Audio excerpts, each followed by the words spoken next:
Do you ever wish someone would draw you a map and give you the directions to the career of your dreams? If so, consider this podcast your GPS to a career where you feel strong, fulfilled, and passionate about your work, day in and day out.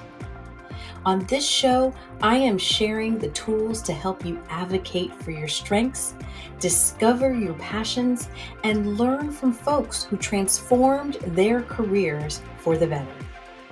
My name is Joyel Crawford, your fairy god mentor, and with my 18 years of experience in HR at a Fortune 50 company and 20 years of coaching and mentoring top leaders, I am thrilled to be your guide on this career journey.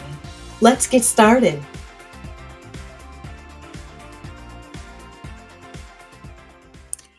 Welcome back to another episode of Career View Mirror, where we take an unfiltered look at the journeys of inspiring professionals and leaders who are changing the way we think about work, life, and purpose. I'm your host, Joyel Crawford, your fairy god mentor, and today's guest is somebody who embodies the power of voice, truth, and transformation. I am thrilled to welcome P.O.C, Proof of Consciousness, Tamara Russell. She is the visionary founder of Revive is Alive, a media platform and movement amplifying conscious conversation, empowerment, and community. Through her work as a radio personality, she has been a driving force for dialogue and action around self-awareness, social change, and leadership, all of the things. P.O.C, welcome to the show. Hey, how are you? I'm excited to be on the show. That was an amazing intro. I appreciate that for sure. Been waiting for this conversation for a long time.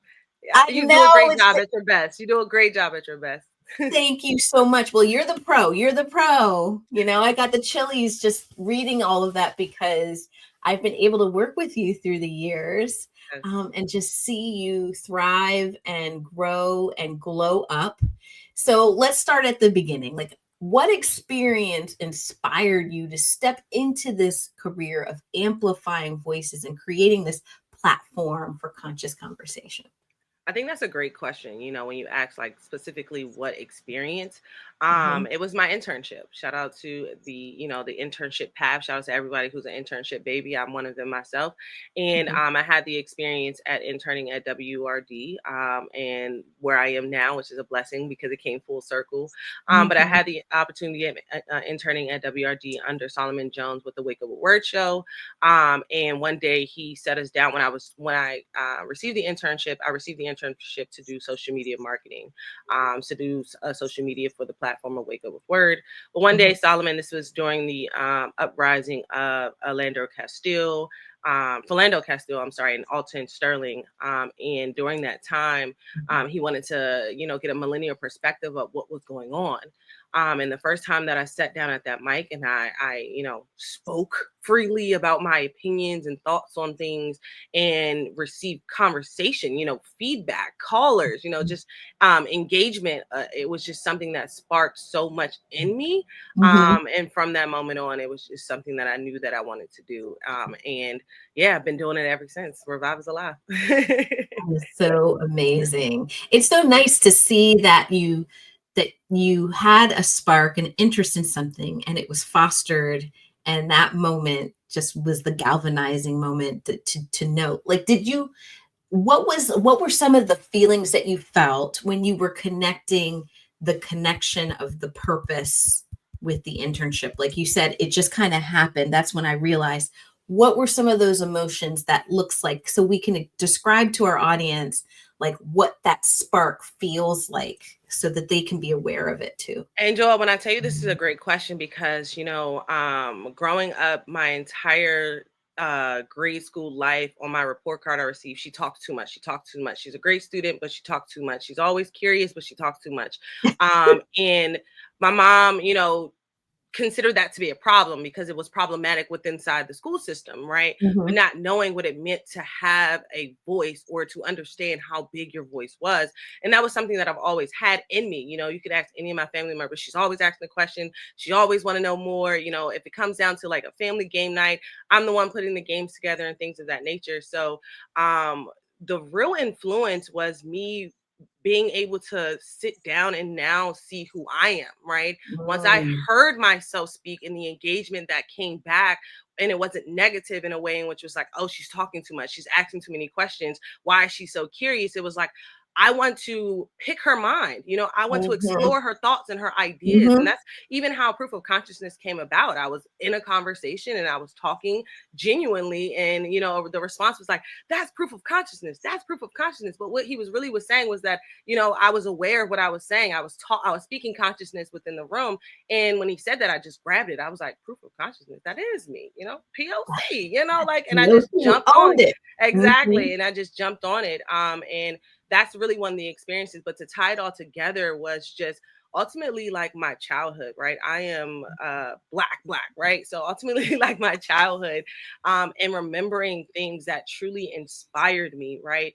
Watching Martin with WZUP, what's up? What's up? That's where the yep to the yep comes from, like that inspiration of every time you coming on air, you remember these things, Yeah. like the nostalgia of it all. Then also Mhm. the influence of Queen Latifah with Flavor Magazine, like that inspiration, Yeah. tying those together, that was like the revived media push. Like there's so much more I can do, behind the scenes outside of just a microphone, and combining those two, with the flavor of WZUP and Flavor Magazine and the inspiration of what they were trying to do for their Black Mhm. communities, Mhm. just truly tied everything into like, yo, I can do this. Like I can really be that. Yeah. And this is before podcast. I mean, podcasting has always been a thing, but before it jumped off and became, like this urgency for everyone to be a Yeah. part of it, Yeah. it was something called internet radio. And that's the lane in which I Right. started in, which was internet radio, taking, the idea behind what Sirius XM radio was already doing. And Mhm. now that into something of my own. And that's how the website like Revive is Alive got started, to the point where we've been streaming 365, 24/7 AM to the PM. Nice. That is beautiful. So it was like this validation, because we get so many messages as we're growing up. I'm glad you took it all the way back to childhood, where we get these messages, these negative stories that we start to tell ourselves. But then there's this instance where you get positive feedback, and that's where it just lit the fire for you. I Mhm. love it. I love it. And then I love all the callbacks to the classic television shows. I did think Flavor Magazine was for real. Yeah, really, Like right? months I was looking for it on the magazine racks trying to find Flavor Magazine. Yes. So your work takes on a lot of different forms. You're on radio, you do public speaking, you do community engagement. What does a typical day look like for you when you're trying to live in flow with all of these roles? And this is where you come in, right?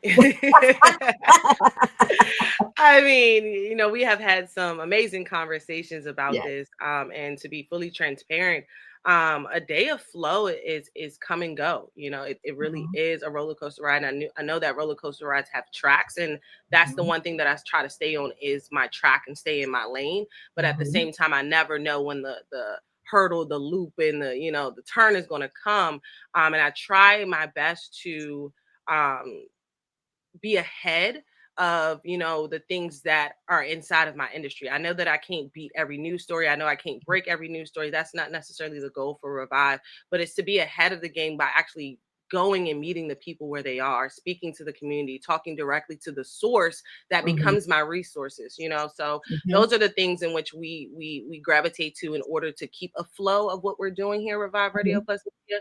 And it's very hard, it's very challenging. We're very small structurally, but at the same time, we're very loud and proud of what we do. So we show up very big and boisterous, right?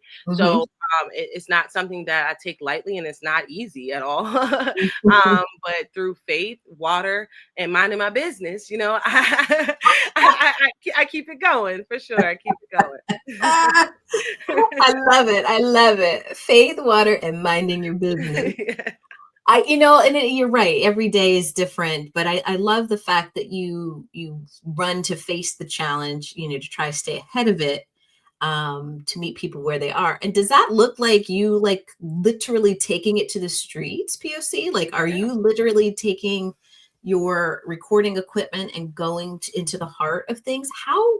How do you manage that with safety? Like I'm always thinking, like, as things around us, it feels like tensions are getting hotter and angrier and more violent. Great. How do you manage that? How do you protect yourself and stay safe? I think that is a question that all journalists, broadcasters, media correspondents are asking themselves nowadays, especially to, um, place it, in it's a very timely manner of what just took place last week Mhm, in Utah. But like when mhm, it comes down to the street engagement, to answer that question, yes, for sure, that is definitely one of the ways in how in which we show up in our communities and how we've been able to have this longevity.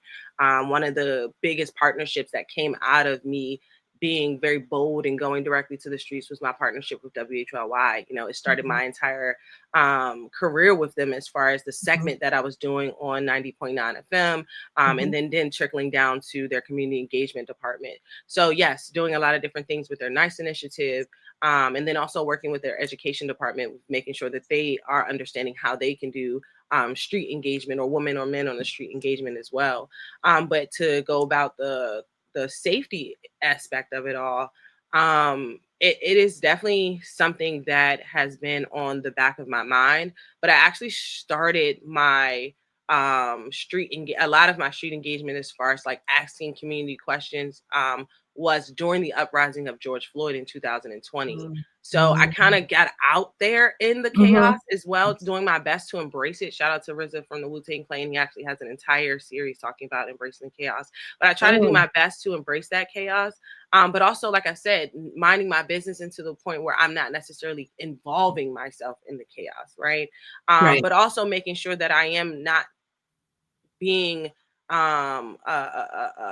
what you would call it, like a An agitator? yeah, like Yeah. someone, not even like an agitator, but someone Mhm. who's dropped into the community to, have conversations and then dip right up out of there. I'm also living amongst these issues in Gotcha. which I'm talking to these people about as well. Okay. So I'm not just, dropping in and dropping out. Hit it and quit it. So yeah, Mhm, mhm, exactly. So these conversations are more relatable with the people who I'm speaking with, because I'm also living in it as well. mhm, But at the same time, when it comes down to outsiders that we cannot control, and that safety measure, Joel, I just honestly am doing my best to make sure that we are in places and spaces where we're seen, but at the same time, just stay prayed up and stay faithful through it all. mhm, I did go to a training, shout out to the International Women's in Media, something like that. I'm sorry, I can't get it right off the top of my head, but it was through a collaboration with Resolve Philly.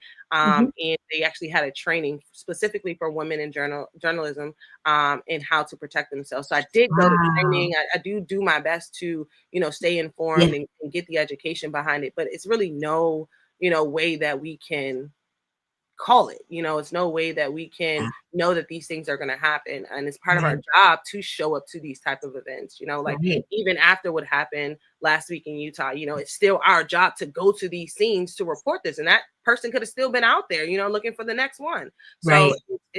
it's just a part of the calling in which we inspire to still have a desire to be a part of. Oh, thank you so much for that. Now, I do want to talk about the desire and the call to serve, with being in the media and working in advocacy. It can look very glossy from the outside, Yeah. but there are challenges behind the mic. And what is one myth about working in your field that you wish you could eliminate once and for all? The voice, right? Like I don't sound like every reporter that's out there. I'm gonna start every broadcast with a yep, you already know what time it is. Like I'm gonna have that energy, that that urban sound, quote unquote, that will come with me. I'm not gonna Mhm, start it like, hey, how are you? How's your day going? Like mhm. that's just not me. And No. times is changing and the industry is changing. And Mhm, understanding that I believe is, or overstanding that I believe is mhm, extremely important. But also for me too, I'm so terrestrial. I'm so terrestrial. So I'm old school when it comes to radio, because I truly love the the ambiance in which radio actually gives and brings, the joy that it shares through just the voice, the voice of just hearing someone, being able to be inspired, the recognition of the voice. Like that is my, like my true passion. So now that we have to do these cameras and we got to go stream and we got to do this, we got to do that, like I'm doing my best to really adjust to the times. And that also comes down to the pipeline of where we are now with artificial intelligence, like trying to make sure that I keep up with that and the algorithm and all of these things. So that's where I am at right now. That kind of takes away from what I just want to do as far as being a voice on radio, being a news and information giver, seeking and storytelling and those kind of things like that. But being a business and owning a media production company, we got to, do our best to also keep up with the trends and keep up with the business flow things. So how does one do that? How does one, like I know that there are a lot of people who are listening and they want to break into media, and there's just a lot of people who are starting their own little media and I want to be like little media, like, like what you do is she's doing big girl work, you guys. Grant funded, and if you've got any other funds going, so you need some funds to go, you need to continue to support Revive Radio. Yes, please. But I mean, like, some people are kind of bootlegging in their bedrooms and trying to create their own media and journalism and what have you. What kind of words of advice would you give for them to stand out and using their voice? And you said it, you said your voice isn't like the stereotypical voice that people need to hear of media, but how does one make their voice stand out in this noisy world? One thing that I would say to talk, a little bit about what you're saying as far as the advice portion is I would tell people, which I always tell people, is to get out of your own way, right? And the acronym for way is how I break it down is the W is who, the A is R, and the Y is you. Like, who are you? As you're getting out of your own way, finding out who you are in order to really like step into that passion, to step into that next level, the next version, the new version of who you are, and not being afraid to do that, running towards that fear, breaking down that stereotype of I can't. And that's something that you instilled in yourself, right? So that would be the advice that I would give to people who are trying to break into this industry. Also, don't come into the industry trying to fit in.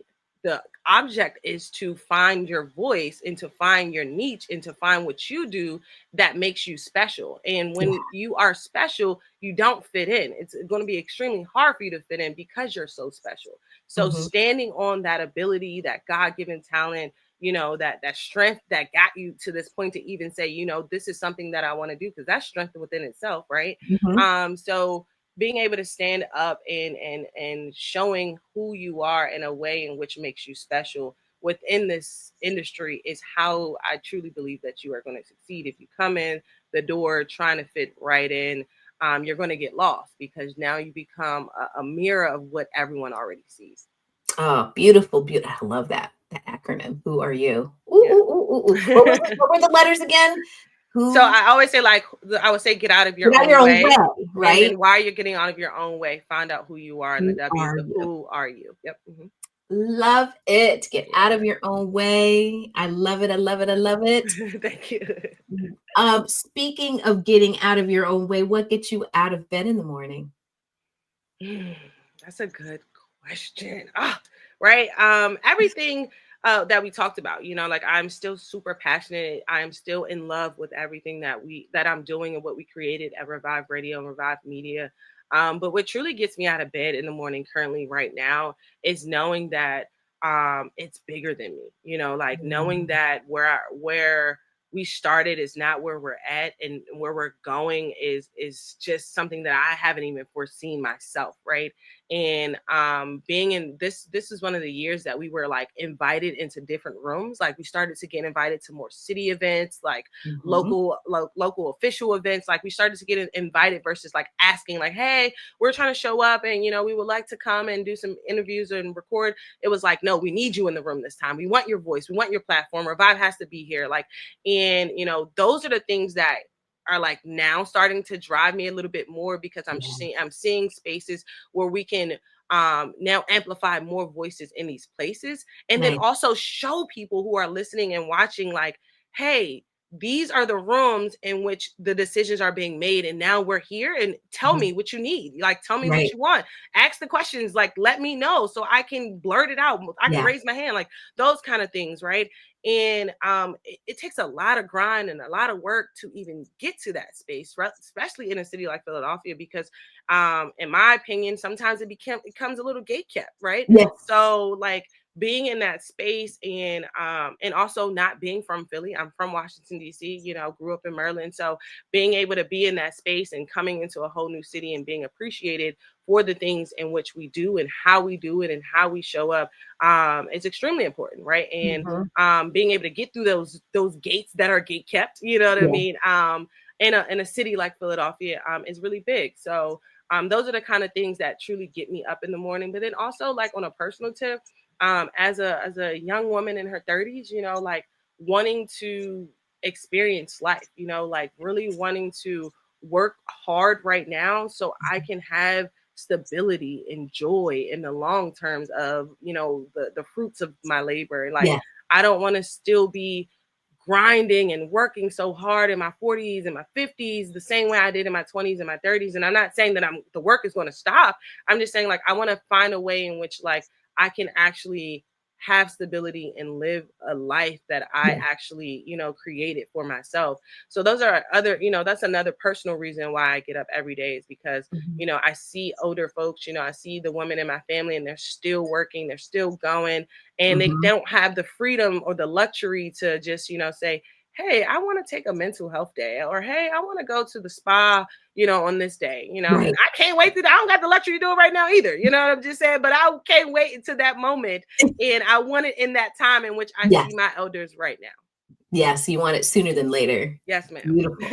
Yes. Beautiful. Thank you for that. And now your mission is about consciousness and community. When you think about the legacy of your work, what kind of change do you hope to see in the next generations of leaders and creators? That's really big because I'm someone who has so many aspirations in life, right? Like I dream big. I'm a huge dreamer. Like I live in a world in which I'm like, I know we're human, but there's so many things that we can do. Like, but so for me, like that next generation, like I really want them to be in a space where, they don't necessarily have to live in survival, right? I feel like a lot of generations, including mine, we're always in survival mode, and that kind of takes away from the aspect of being a dreamer and takes the aspect away of like knowing that dreams can come true, because we're so stuck in our trauma and our cycles of, just on and Yep. on and on again. Yep. So being able to, relieve some of that trauma and breaking those cycles so they can live to live and not Mhm. live in survival mode, right? And Survive. that's one Mhm. of my biggest things, is like, for me personally as a young adult, like I just want to create, and I know that me saying I just want to create seems so, abstract and so like, come on, like that's not reality. But in reality, there is worlds in which people do live and create because they have, aka nepotism, they have the support system, they have the team and the village around them that is wanting them. Not saying that, the team around you doesn't want you to win, but I mean, like when they are literally centering it on you, putting Yeah. those, blessings right in front of you, Yes. because they know it's going to branch out and go other places. Mhm. And I just think that that's where our young people are. They're in a space right now where they just want to create because technology, artificial intelligence, is right at the palm of their fingertips. So it's like they're literally growing up with it. They're Yeah. creating it, they're recreating it, they're coding it, right? They're Mhm. manufacturing it. So when Mhm. it comes down to this next generation, we can't tell them, go to school, get a job. I mean, go to school, get an education, get a job, and that timeline is going to work out for them. They're like, no, like I'm going to spend 8 hours in my underwear and I'm going to stare at this computer screen until this code works, or just somebody buys this video game, or just somebody streams this and subscribes to this, like Yeah. that is where they are right now. Right. And that is living to live. And I'm not necessarily saying that I don't, and that takes work, that takes a Yeah. lot of work to do. And I'm not negating that. And I know that sometimes you want that tangible work, like get up and put a hammer in the nail type of work. But times is changing, reality is changing. And I just really want that space for them. You know what I mean? Because I Mhm. wish that I had that space for myself. Yes. Beautiful. Yeah. POC, thank you so much for joining me today. Yes, for For joining sure. us, I should say. Your story is proof that you can combine vision with courage and you can create that ripple effect. Thank you. Because I see that as you keep on raising your voice, I always say this, when you raise your voice, you raise your value. Yes. And you are raising the value of our community by continuing to reach out and amplify the voices of the communities that you are so strongly growing and Thank supporting. you. Thank you. To, Thank you. Thank to, you. Thank you. And to our listeners, be sure to connect with POC and the Yes. Revive is Alive movement. You'll Yes. find links to the show in the show notes. And if today's conversation lit a spark in you, share this episode with somebody who needs it. Yes, Subscribe to please. my podcast so you don't miss future episodes. And until next time, keep reflecting, keep learning, keep growing and flowing. And I'll see you next time, guys. Peace. Yeah. Thank you so much for listening to Career View Mirror. If you got value from this episode, please consider leaving a rating and a review for the show on Apple Podcasts, or head on over to Spotify and click 5 stars for our show. We also have a YouTube channel with video versions of our episodes, so subscribe over there for more content. Thanks again, and I'll see you in the next episode.